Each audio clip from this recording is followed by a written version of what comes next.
let's make a nice big bow using our EZ Bowmaker. So all you're gonna need is your EZ Bowmaker, which I will link in the description, good scissors, good wire cutters. These are actually cable cutters. A zip tie. I like to use one that's gonna blend in with the ribbon. And then we're gonna be using this gorgeous ribbon from D. Stevens. It's chinoiserie style. So if you see all of those ginger jars on people's mantles and in their homes all over social media, it is this blue and white, and it can be a variety of patterns, but this is a classic. It does not go out of style.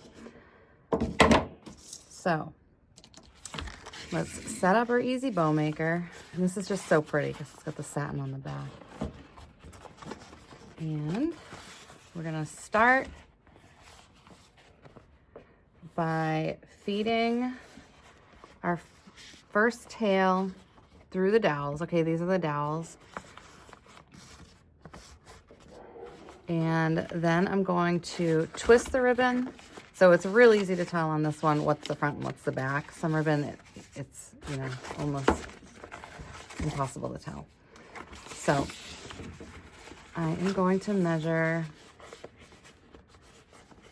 5 inches. I'm going to slide this back through the dowel. Okay, and when it's going back through the dowel, and you don't really need to fuss with this right now, but you're going to do a nice crisp twist. It took me so long to figure out how to use the Bowmaker, and it was because I wasn't making the middle part nice and flat. So everything just kind of like, all of the loops were kind of like loose and sloppy. So I'm measuring 5 inches. Okay, so this is, again, what makes this, you know, so easy. I'm going to measure 5 inches. And I kind of like to press it down just to make sure that my measuring is accurate. Feed it through again. Give it that twist. Measure 5 inches.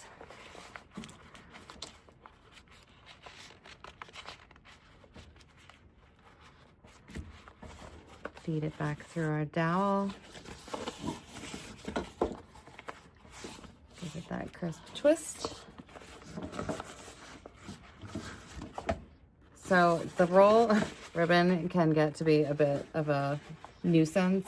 So some people, you know, have like a basket they drop it in, or they might put it on the floor, just so that you're not dealing with it rolling around like this. So far we've made 4 5-inch loops, and this is going to be our 5th.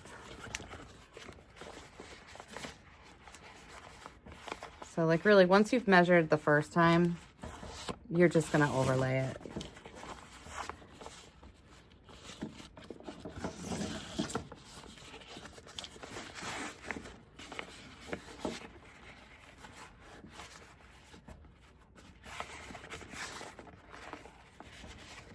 Twist. This sounds redundant because it is redundant, which makes it a great recipe. Building that muscle memory.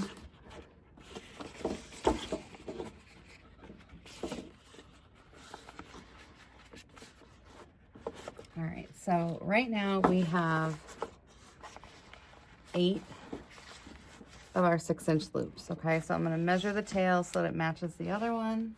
I'm going to trim it. And then we're going to start the same way we did in the beginning.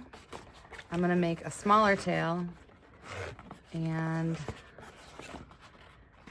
I'm going to feed it through the dowel. Okay, twist it, and I'm going to measure 4 inches.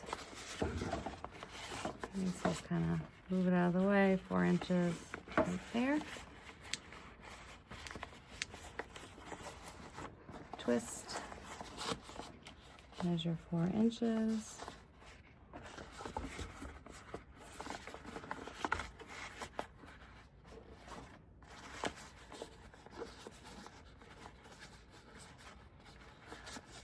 This is like such great quality structured ribbon. Gonna do another 4-inch loop.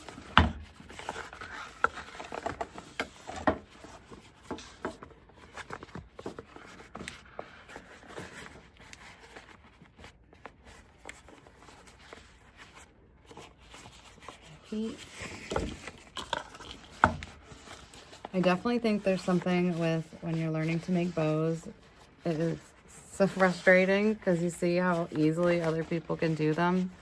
And it's like, why can't I do it? But then all of a sudden something kind of does click.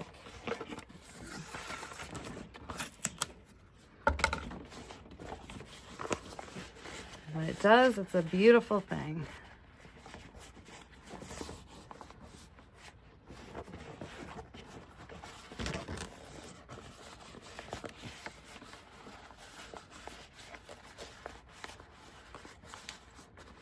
Okay, now we're going to go down to 3 inches. So we're going to move this. 3 inches is right here.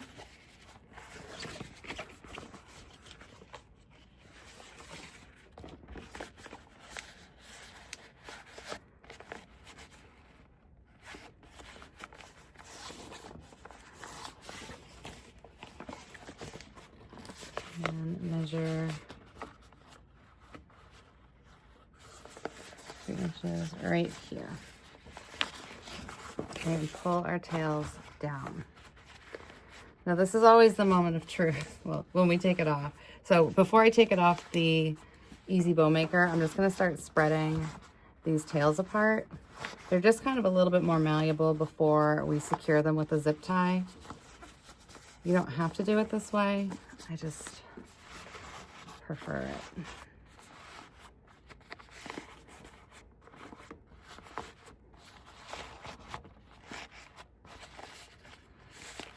Okay. Now again, moment of truth. So one of the benefits of this EZ Bowmaker is it's so much easier on your hands if you, like I have like some arthritic tendencies, and if I've worked a lot and made like a lot of bows or something like that, my hand gets really tired. So I have my zip tie ready to go. And what I'm going to do is as I slide it off the dowel, I am going to slide the zip tie in right where this indentation is from the dowels. That's how I know it's my halfway point.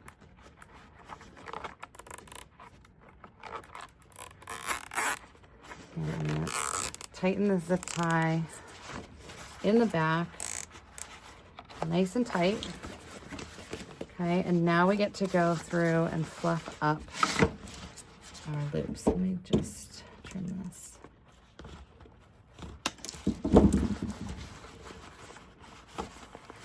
So you're just going to kind of put your hand in each one of them, spread your fingers out so the loop is nice and fluffy. And this is a bow that you could sell just on its own. You could put it on a wreath. It could go on a lantern, a mailbox, a swag. It's nice to have just some staple pieces, like maybe, you know, like that plain boxwood wreath or an all greenery wreath that you can kind of continually dress up for different seasons, different vibes, all that stuff, holidays.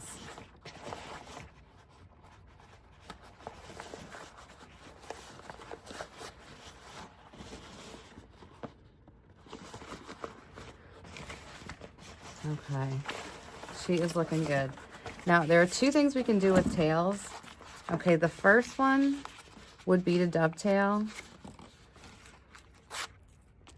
And when we dovetail, we fold our ribbon in half, and then we cut up at an angle towards the fold, okay? But this is D. Stevens ribbon, so we do not want to miss out on the satin backing. So what we're gonna do instead is we are going to fold. So I'm going to do a very small fold and then do a fold that's, I don't know, is it a half an inch, quarter of an inch? So yeah, it's about a half an inch. And I'm going to repeat and make sure that we're doing, you know, about the same. So the half inch. Doing that backwards.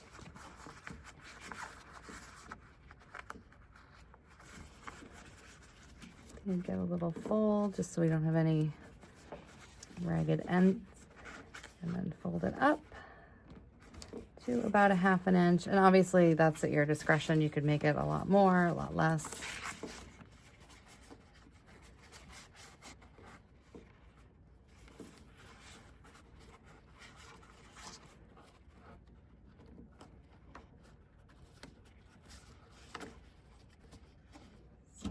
Wires knife.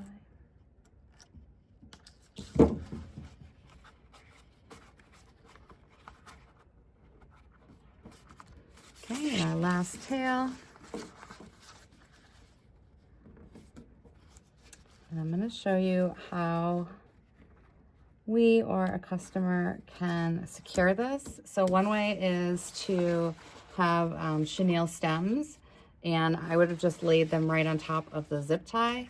The other method that I learned from Bowmaster Lori from TMI Gifts is to take a second zip tie and just feed it right underneath. Oops. Of course I made this so tight, so feed it right underneath and then use this second zip tie to secure it to whatever it is that you want. And see, this is the beauty of high quality structured ribbon, is that you can just keep refluffing and it's like brand new. So yeah, let me know what you guys think. If you enjoyed this bow making tutorial, please leave me a comment and I'd love to hear what you think.